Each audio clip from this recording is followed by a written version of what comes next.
গল্পটা তো একটা ছোট্ট ফলবাদুরের, তাই না? যে মায়ের কাছ থেকে হঠাৎ আলাদা হয়ে গিয়ে একটা পাখির বাসায় এসে পড়ে। হ্যাঁ, একদম। আর শুরুটা যেভাবে শুরু হয় বেশ নাটকীয়।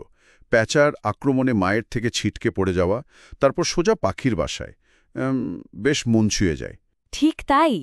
আর এরপরই তো আসল গল্পটা শুরু হয়। ওর মানিয়ে নেওয়ার চেষ্টাটা। পাখি নয়, কিন্তু পাখির মতো থাকার চেষ্টা। দিনের বেলায় জাগা, পোকা খাওয়া। এটা বেশ ইন্টারেস্টিং লাগে দেখতে। হুম। আর এই চেষ্টাটাই কিন্তু গল্পটাকে সাধারণ একটা শিশুতোষ কাহিনীর থেকে একটু অন্য মাত্রা দেয়। এটা শুধু মানিয়ে নেওয়ার গল্প না আসলে। এটা অনেকটা নিজের পরিচয় খোঁজার মতো। স্টেলা লুনা তো কনফিউজড, তাই না? সে কি পাখি নাকি বাদুড়? এই যে দোটানা, এটাই গল্পের মূল আকর্ষণ। হ্যাঁ, ওই পর্যালোচনাগুলোতেও এই পয়েন্টটা খুব জোর দিয়ে বলা হয়েছে। আইডেন্টিটি বা পরিচয়, আর এর সাথেই বন্ধুত্ব ফ্রেন্ডশিপ আর ভিন্নতাকে গ্রহণ করা, অ্যাকসেপ্টেন্স অফ ডিফারেন্সেস, এই বিষয়গুলোও নাকি আছে। কিভাবে? আছে, এবং খুব সুন্দরভাবে আছে। দেখুন, যখন স্টেলা লুনা আপ্রাণ চেষ্টা করছে পাখির মতো হতে, তখন সে তো আসলে নিজের সত্তাটাকেই অস্বীকার করছে। হুম। কিন্তু পরে যখন সে আবার তার নিজের মতো বাদুর বন্ধুদের খুঁজে পায়, তখন সে বুঝতে পারে যে আরে, আলাদা হওয়াটা তো খারাপ কিছু না। ঠিক। আর মজার ব্যাপার হলো, এই বোঝার পরেও কিন্তু পাখির বাচ্চাদের সাথে ওর বন্ধুত্বটা টিকে থাকে। হুম। এখানেই তো মূল মেসেজটা, তাই না? যে নিজের যা কিছু আলাদা সেটাকে গ্রহণ করা, আবার অন্যের আলাদা ব্যাপারটাকে সম্মান করা। সত্যি, খুব গভীর কথা। আচ্ছা, গল্পের এই গভীরতার পাশাপাশি বইটার ছবির কথাও তো না বললেই নয়। জেনেল ক্যাননের আঁকা ছবিগুলো অসাধারণ। পর্যালোচনা বলছে একদম জীবন্ত। অবশ্যই। ক্যাননের আকার হাতটা সত্যি দারুণ। পশু পাখি, প্রকৃতি খুব যত্ন নিয়ে ফুটিয়ে তোলেন। আর স্টেলা লুনার মুখের ওই এক্সপ্রেশনসগুলো, ভয়, কৌতূহল, আনন্দ, ছবি দেখেই বোঝা যায়। পাতা উল্টালে মনে হয় যেন একটা মুভি দেখছি, শব্দ ছাড়া। এটা কিন্তু বাচ্চাদের জন্য, বিশেষ করে যারা দেখে শেখে, তাদের জন্য দারুণ। হুম। এই থিম, এই ছবি, এগুলোর বাইরেও তো বইটার একটা শিক্ষাগত দিক আছে, তাই না? শুধু গল্প বা ছবি নয়, কিছু জানারও আছে। হ্যাঁ, অবশ্যই আছে। যেমন ধরুন, ফলবাদুর আর পাখিদের জীবনযাত্রা, তাদের স্বভাব, কি খায়, এসব নিয়ে একটা স্বাভাবিক কৌতূহল তো মেটাই। শিশুরা গল্পের ছলেই জানতে পারে যে বাদুড়েরা উল্টো হয়ে ঝোলে ফল খায়। আর বইটার শেষে তো বাড়তি কিছু তথ্যও দেওয়া আছে বাদুড়দের নিয়ে, একটু সায়েন্টিফিক তথ্য। এটা কিন্তু ক্লাসরুমে ব্যবহারের জন্য বেশ ভালো। গল্প আর বিজ্ঞান দুটোই আছে।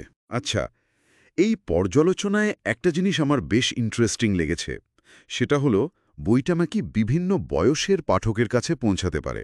সাধারণত ছবির বই তো ছোটদের জন্যই ভাবা হয়, কিন্তু এখানে বলছে ৫ থেকে ১৮ বছর বয়স পর্যন্ত সবাই নাকি এর সাথে কানেক্ট করতে পারে। এটা কিভাবে? এটাই তো বইটার একটা বড় শক্তি।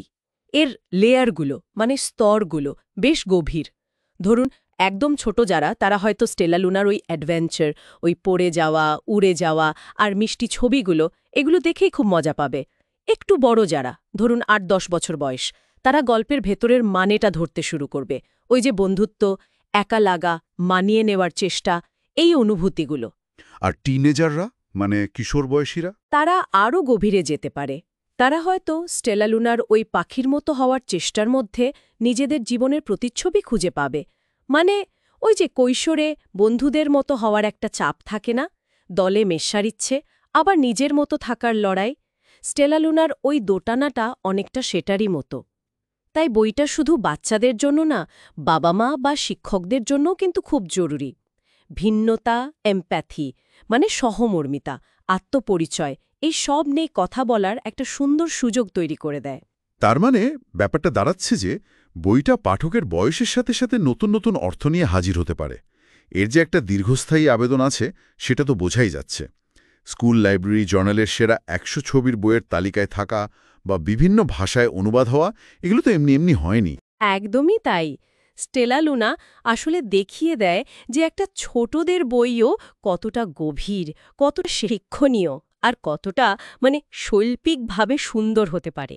এটা আবেগ, বিজ্ঞান আর শিল্প, সব কিছুর একটা দারুণ মিশ্রণ। আর বার্তাটাও খুব জরুরি। নিজের পরিচয়, বন্ধুত্ব আর নিজেকে ভালোবাসা। তাহলে সব মিলিয়ে মূল কথাটা হলো স্টেলা লুনা শুধু একটা মিষ্টি গল্প নয়, এটা আসলে ভিন্নতাকে উদযাপন করা আর নিজেকে খুঁজে পাওয়ার একটা শক্তিশালী গল্প। আচ্ছা, এই আলোচনার শেষে এসে একটা প্রশ্ন মনে আসছে। আমরা তো প্রায়ই চেষ্টা করি হয় নিজেকে অন্যের মতো করে তুলতে, নয়তো অন্যকে নিজের ছাঁচে ফেলতে, তাই না? কিন্তু স্টেলা লুনার গল্পটা যেন বলছে যে আলাদা হয়েও একসাথে থাকা যায়, বন্ধুত্ব করা যায়। কি মনে হয়, যদি আমরা সবাই প্রত্যেকে নিজের আর অন্যের ওই স্বাতন্ত্র্যটুকুকে, ওই আলাদা বৈশিষ্ট্যগুলোকে খোলা মনে মেনে নিতে পারতাম, তাহলে কি আমাদের চারপাশটা, আমাদের সমাজটা আরও একটু বেশি সহনশীল, আরও একটু সুন্দর হয়ে উঠত না? এই ভাবনাটা না হয় থাকলো যারা শুনছেন তাদের জন্য।